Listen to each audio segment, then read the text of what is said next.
Slow is fast. This is another gem from one of my own personal therapy sessions with my psychologist from a few months ago.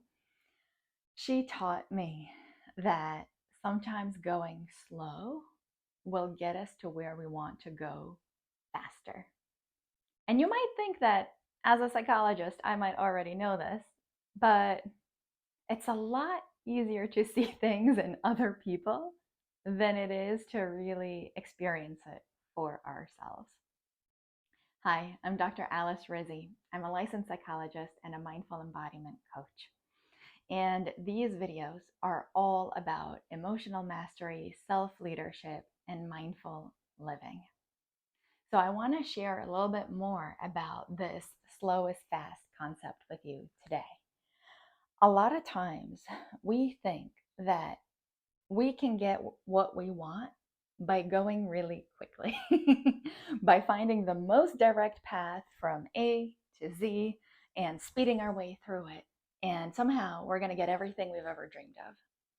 But I found, and you may have seen this in your own life too, that that is rarely the case. And I would say, especially so in therapy, and especially so in coaching, and especially so in business and for business owners.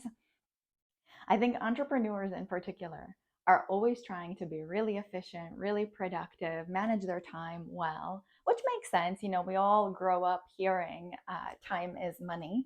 So we think if I find the best way to do something, the quickest way, I'm going to get what I want faster and easier, right? What could go wrong?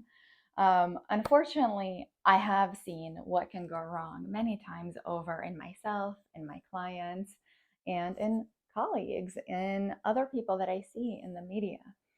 When we try to work really, really fast, we often miss things that actually deserve a lot more mindful attention from us. So, for example, I've had clients before who come to me on session one and they're like, Alice, how quickly can we get to resolve this goal? And I tell them, I don't know. Tell me more about yourself, your life, what you want, what you've tried. Because for everybody, the path looks totally different. And so sometimes people think if I talk really, really fast in the first session or in the first few sessions, I'm going to be done with therapy that much sooner. And shocker, especially if you've never been in therapy before, that's just not how it works. Part of my job is to help you slow down so that there's no emotional bypassing. Emotional bypassing is when you try to pretend or avoid certain emotions, like they don't matter, they're insignificant. Um, and it's really that desire to move past quickly without actually fully acknowledging and accepting what's here in this moment right now. If you're somebody who is constantly emotionally bypassing your life, that can mean trouble down the road.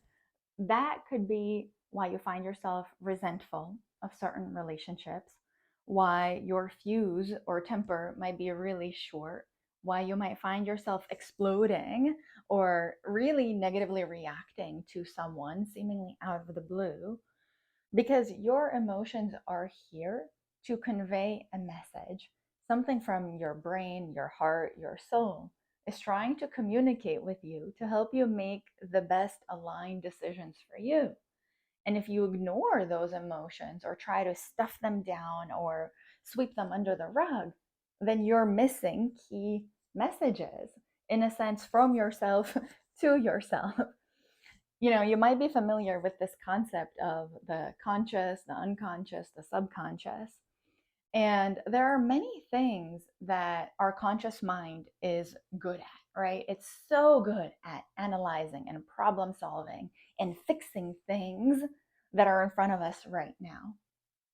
It's not so good at recognizing things that are under the surface, under our skin, that might have been subtly lingering from a very young age, certain core beliefs or unresolved emotions or conflicts, or beliefs and opinions that were formed at a very young age that have been left unaddressed but are still impacting you today.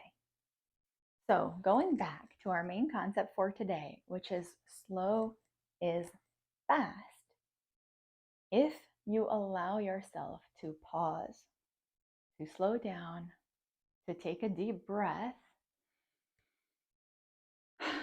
without immediately rushing to the next thing, you will give these unconscious and subconscious thoughts, emotions, and memories a chance to come to the surface so that your conscious mind can actually properly address them, so that it can categorize them, evaluate them, assess whether or not they are still helpful to you, whether or not you need to action something on them. Because just because something is under the surface doesn't always mean I have to do something about it. Sometimes it just wants to be recognized. Sometimes you might have an unacknowledged pain, a sadness, a frustration that you didn't let yourself express or feel, and it's just waiting there for you to see it. In my last video, I talked about emotional attunement and how important it is for you to validate and see your own emotions. Yes, it feels great when other people can do it for us, but the first step is to recognize for yourself and to become more aware of what's happening under your own hood, so to speak. Because if you don't know, how can other people know, right?